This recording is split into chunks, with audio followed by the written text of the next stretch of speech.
بسم اللہ الرحمن الرحیم نحمدہ ونصلی علی رسولہ الکریم اما بعد اعوذ باللہ السمیع العلیم من الشیطان الرجیم بسم اللہ الرحمن الرحیم قال اللہ تعالی ومن يتق اللہ یجعل له مخرجا ویرزقہ من حیث لا یحتسب صدق اللہ العظیم۔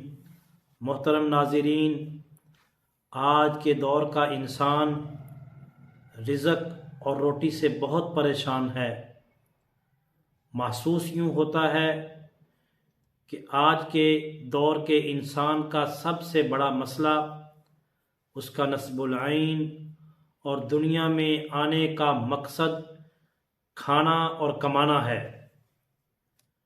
انسانی تاریخ میں رزق، روٹی، مال و دولت کو کبھی بھی اتنی اہمیت حاصل نہیں رہی جتنی آج کے دور میں ہے۔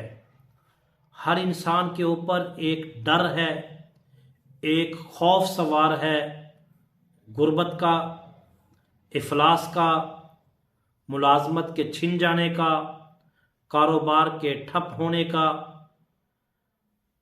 اور یہ ڈر، یہ خوف کسی حد تک درست بھی ہے۔ آپ صلی اللہ علیہ وسلم کا فرمان مبارک ہے، کاد الفقر ان یکون کفرا، قریب ہے کہ تنگ دستی اور غربت انسان کو کافر بنا دے۔ محسوس یوں ہوتا ہے کہ شاید آپ صلی اللہ علیہ وسلم کا یہ فرمان مبارک شاید اس دور کے لیے ہے۔ بحیثیت مسلمان میرا اور آپ کا یہ عقیدہ اور نظریہ ہے، مال و دولت، رزق اور روٹی کو اللہ تعالیٰ نے اپنے دست قدرت میں رکھا ہوا ہے۔ کسی دوسرے انسان کو یہ اختیار نہیں کہ وہ ایک انسان کی روزی روٹی کو کم کر دے۔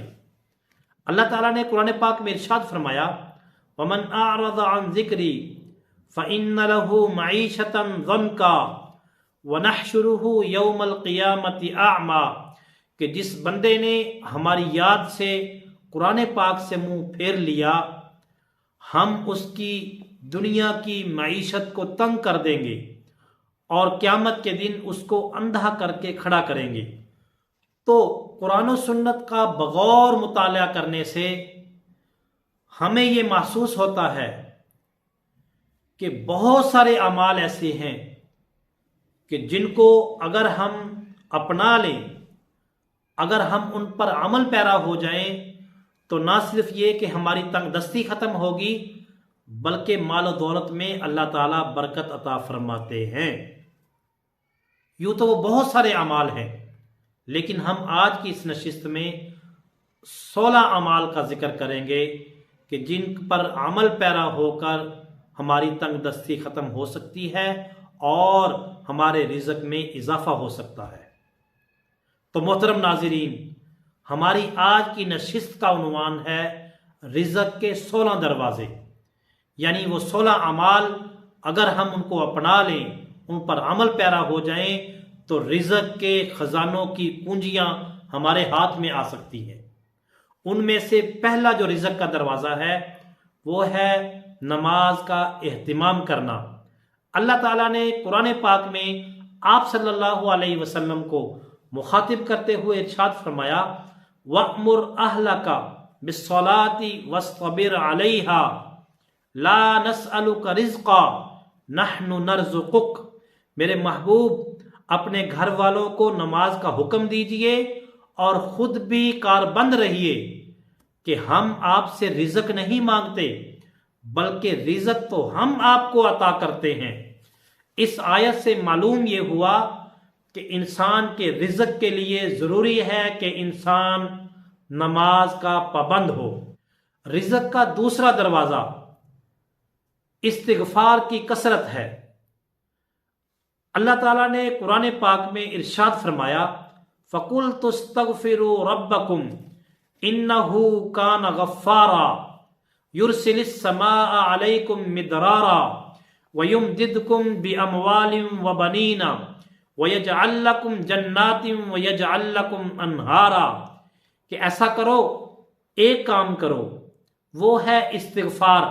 استغفار کے کرنے سے اللہ تعالیٰ تمہیں کئی قسم کے انعامات دیں گے، ان میں سے مال و دولت بھی ہے، اولاد بھی ہے، بارشوں کا برسانا بھی ہے، اور نہروں کا جاری کرنا اور فصلوں کا تیار ہونا، ایک استغفار کی برکت۔ اسی طرح حضرت امام احمد بن حنبل رحمہ اللہ تعالیٰ کا واقعہ ہے کہ وہ کہیں پہ سفر پہ جا رہے تھے، رات ہوئی، مسجد میں قیام کرنا چاہا، مسجد والوں نے منع کر دیا کہ یہاں پر اجازت نہیں ہے یا سہولت نہیں ہے، لہٰذا آپ یہاں پہ قیام نہیں کر سکتے۔ باہر نکلے، ایک بندے سے ملاقات ہوئی، وہ بندہ ان کو مسافر سمجھ کر اپنے گھر لے گیا۔ گھر میں جا کے دیکھا کہ وہ بندہ نان بائی ہے اور آٹا گوندنے لگا، تو آٹا گوندتے ہوئے استغفر اللہ استغفر اللہ استغفر اللہ، یعنی استغفار کی کثرت کر رہا ہے۔ حضرت امام احمد بن حنبل رحمہ اللہ تعالیٰ نے اس سے پوچھا کہ تیرے استغفار نے تجھے کوئی فائدہ دیا؟ کہنے لگا جی کیوں نہیں، اس کا ایک فائدہ مجھے یہ حاصل ہوا ہے کہ اللہ تعالیٰ نے میری ہر دعا کو قبول فرمایا، میں نے جو بھی دعا کی اللہ تعالیٰ نے میری دعا رد نہیں کی بلکہ قبول فرمائی، بس ایک دعا ہے جو قبول نہیں ہوئی۔ امام صاحب نے پوچھا وہ کون سی دعا؟ کہنے لگے جی میں نے اللہ تعالیٰ سے دعا کی ہے کہ اللہ، ایک تیرا نیک بندہ ہے جس کا نام ہے احمد بن حنبل، سنا بڑا متقی پرہیزگار صاحب علم شخصیت ہے، امام ہے وہ فقہ کا، میں اس کی زیارت کرنا چاہتا ہوں، اے اللہ میرے لیے اسباب مہیا کر دے کہ میں اس کی زیارت کر سکوں۔ حضرت امام احمد بن حنبل رحمہ اللہ تعالیٰ نے اس کو فرمایا کہ اللہ کے بندے تیری وہ دعا بھی قبول ہو چکی ہے، احمد بن حنبل میں ہی ہوں۔ تو استغفار کی کثرت سے نہ صرف یہ کہ دعائیں قبول ہوں گی بلکہ اللہ تعالیٰ ہمارے رزق میں برکت بھی عطا فرمائیں گے۔ رزق کا تیسرا دروازہ انفاق فی سبیل اللہ، اللہ کے راستے میں خرچ کرنا۔ قرآن پاک میں ارشاد فرمایا وَمَا أَنفَقْتُم مِّن شَيْءٍ فَهُوَ يُخْلِفُهُ، کہ تم اللہ کے راستے میں جو بھی خرچ کرتے ہو اللہ تعالیٰ تمہیں وہ لوٹا کر دیتے ہیں۔ ہم جانتے ہیں کہ پہلے دور میں کنووں سے پانی نکالا جاتا تھا، تو کنویں کے بارے میں یہ بات مسلمہ تھی، مشہور تھی کہ جتنا زیادہ پانی نکالیں گے اتنا ہی پانی کنویں کے اندر بڑھے گا، اور اگر ایک عرصے تک پانی نکالنا چھوڑ دیتے لوگ تو کنویں سے پانی ختم ہو جاتا۔ محترم ناظرین، ہماری اور آپ کی مثال اس کنویں کی سی ہے کہ ہم جتنا زیادہ اپنے مال میں سے مال اللہ کے راستے میں خرچ کریں گے اللہ تعالیٰ اتنی ہی برکت عطا فرمائیں گے، اور جتنا روک روک کے رکھیں گے، خرچ نہیں کریں گے، ایک نہ ایک دن ہمارا مال ختم ہو جائے گا۔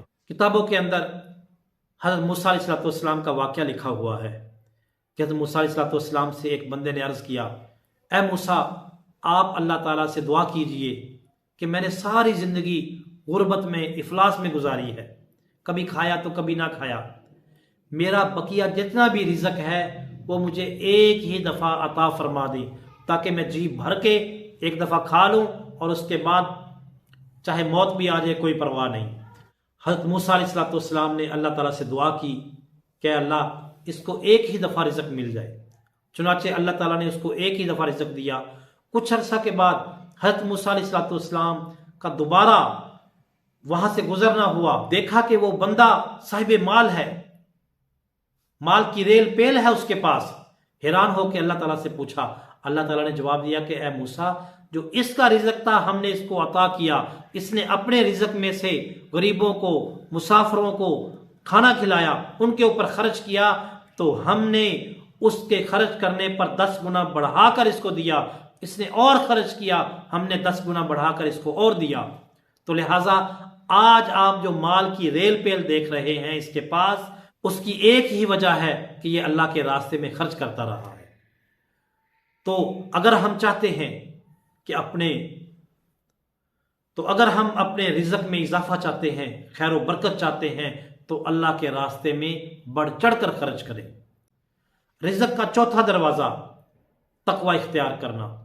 قرآن پاک میں اللہ تعالیٰ نے ارشاد فرمایا وَمَن يَتَّقِ اللَّهَ يَجْعَل لَّهُ مَخْرَجًا وَيَرْزُقْهُ مِنْ حَيْثُ لَا يَحْتَسِبُ کہ جو بندہ اللہ سے ڈرتا ہے اور تقوی اختیار کرتا ہے، اللہ تعالیٰ اس کے لیے مشکلات سے نکلنے کا کوئی نہ کوئی وسیلہ بنا دیتے ہیں اور اس کو وہاں سے رزق عطا فرماتے ہیں جہاں اس کے وہم و گمان میں بھی نہیں ہوتا۔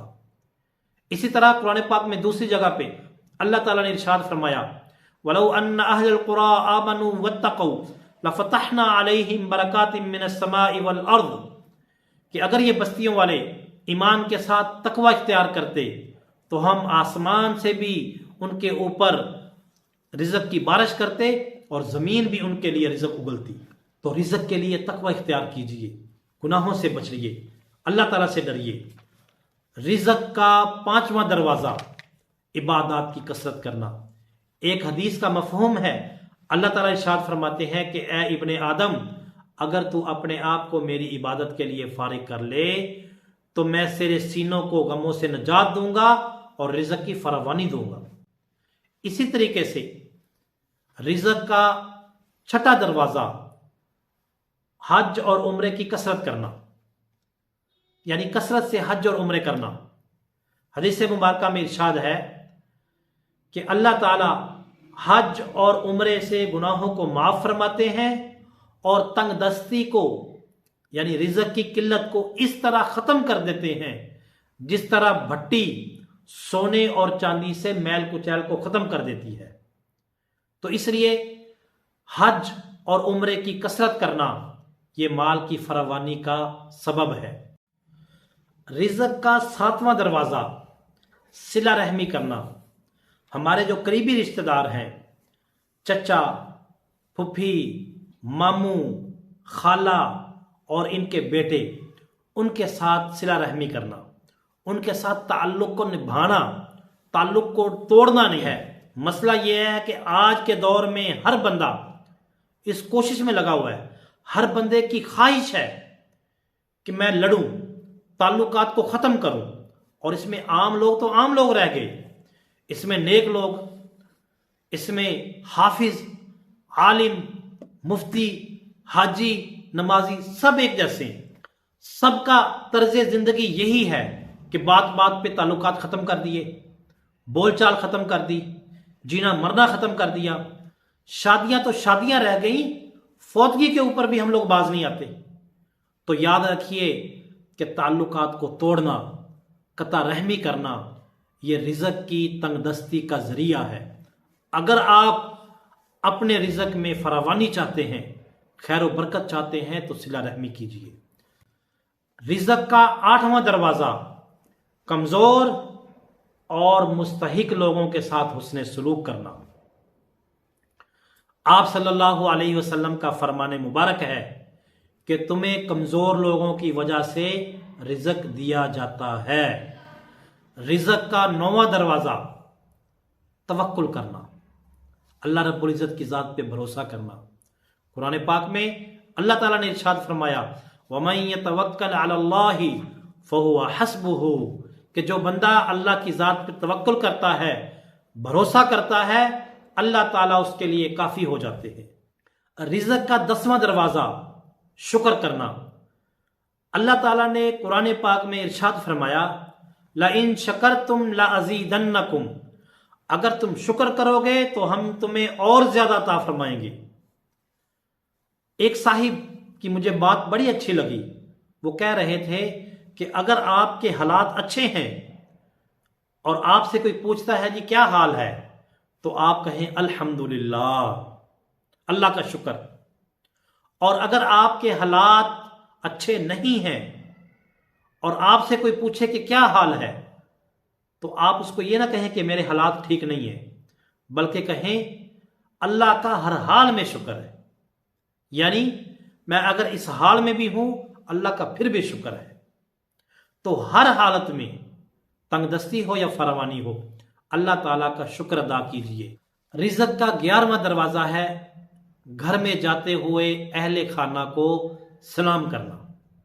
ہمارے ہاں یہ ہوتا ہے کہ گھر میں جاتے ہوئے ہم لوگ بڑے سیریس ہوتے ہیں، سنجیدہ ہوتے ہیں، تھکے ہارے ہیں، اب گھر میں جا رہے ہیں بس چپ کر کے، اور سلام کرتے ہوئے ہمیں شرم آتی ہے، گناہ کرتے ہوئے، فراڈ کرتے ہوئے، دھوکہ دیتے ہوئے لوگوں کو ہمیں کوئی شرم نہیں آتی۔